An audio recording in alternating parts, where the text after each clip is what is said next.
The Republicans are in charge, the Democrats are in a daze, and the country's in for a ride in a new direction. It is one of the most radical political shifts of the 20th century. From our election headquarters, the surge. American voters sweep Republicans into office. The GOP takes command of the House. If you're just waking up this morning, Democrats have recaptured control of the House. First time in 8 years. They picked up at least 28 seats. That number could go higher. The conventional wisdom says midterm elections are a referendum on the sitting president and his party. But the truth is midterms are more of a reckoning.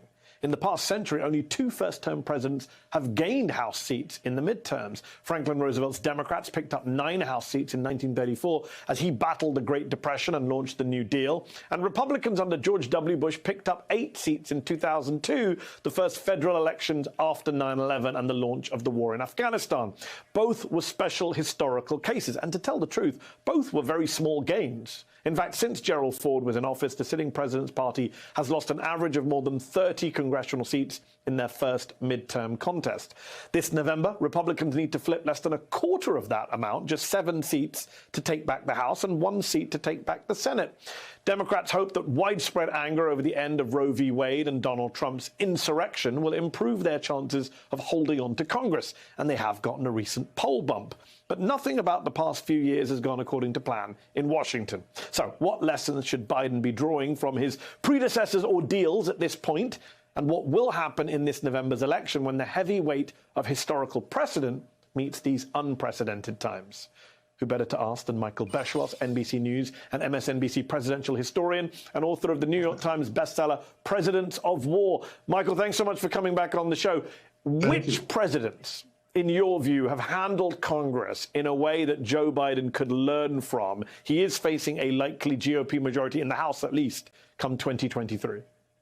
I think Harry Truman is a perfect example. In 1946, Harry Truman lost, as you well know, both houses of Congress. A lot of Democratic leaders said Truman, who was never elected, succeeded to the presidency after Franklin Roosevelt, is a loser for 1948. We've got to get rid of him. And rather than being downhearted, Truman said, all right, I'm in the minority, but I'm going to try to work across the aisle with the new Republican Speaker, Joe Martin, and Republicans in the House and Senate.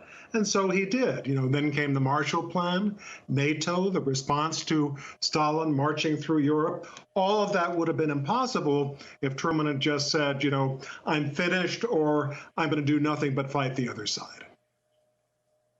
So that's Truman. If we look more closer to recent years, we've got Democratic presidents like Obama, Clinton, both getting shellacked, to use Obama's phrase. Right. What comes to mind from those 2 presidencies, especially Bill Clinton? We just played a bit of Tom Brokaw there in '94 when Newt Gingrich and co take over.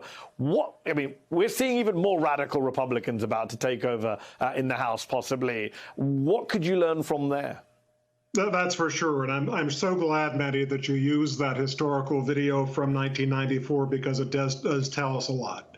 And that is that was when Newt Gingrich came in, the first speaker who said, I'm not going to get along with the other side. This is going to be a war of all against all. We're going to try to stop the opposition. It sounds like 2022, but in 1994, that was unheard of, and that was radical.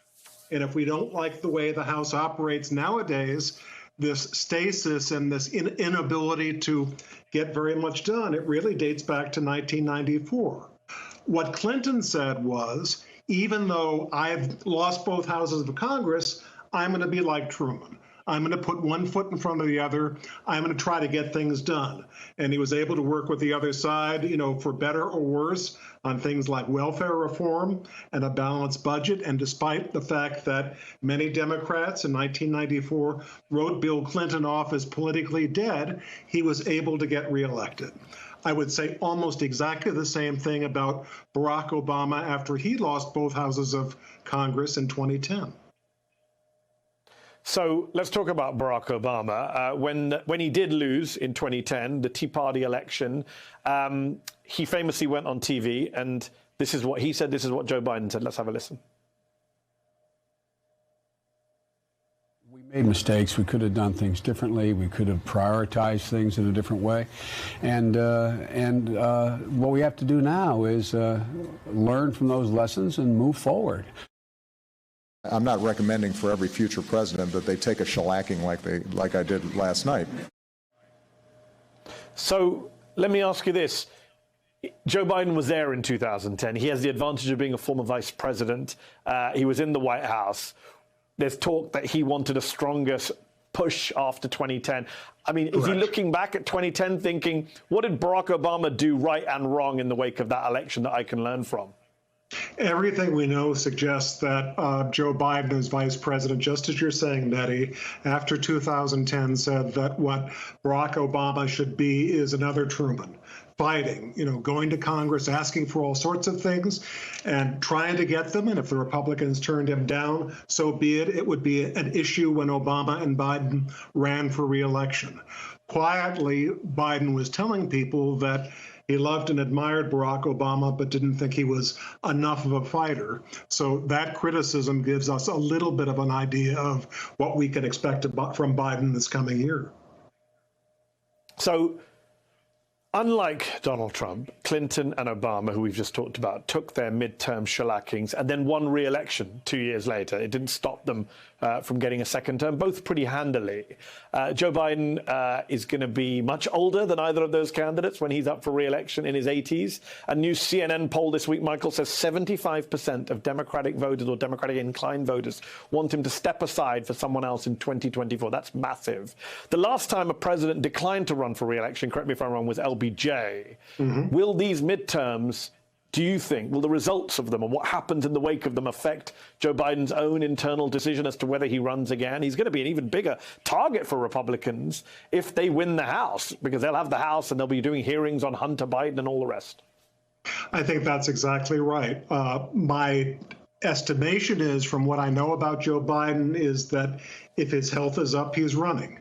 And there's not an obvious alternative to him within the Democratic Party for 2024.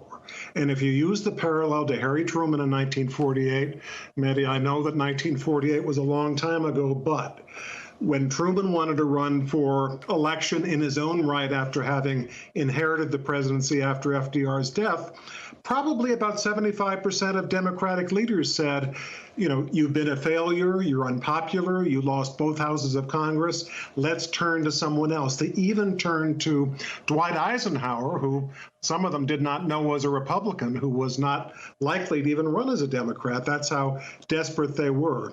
But the point I would make to Joe Biden and to everyone right now is chill.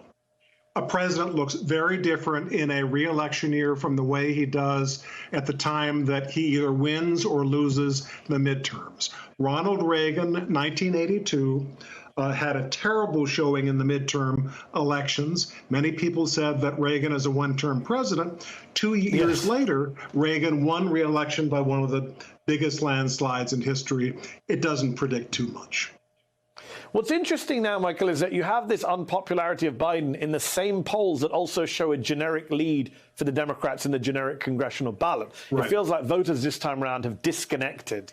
They've accepted whatever happened to Biden, but right now, 2022, this is an important midterm election for the future of democracy. And so you have these polls showing that his unpopularity is not hurting people down ballot.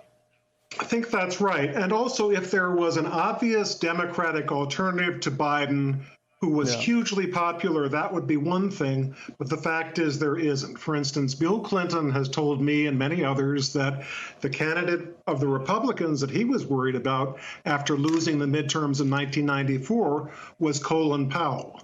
He was worried that Powell would be nominated by the Republicans as a centrist, hugely popular at the time, military background, and Clinton felt that because of his own weaknesses, he would have a very hard time defeating Powell. Imagine that, Colin Powell in today's Republican Party, how life has changed. Last quick question for you, Michael. Democracy is on the ballot in November, is it not? It's depressing to have to say that, but this could be the last time that we have a proper free and fair election where everything goes according to, how it's supposed to go. Very possibly. And that's why all these old parallels really don't matter very much, because I think what this election should be this fall is democracy or dictatorship. Choose one or the other.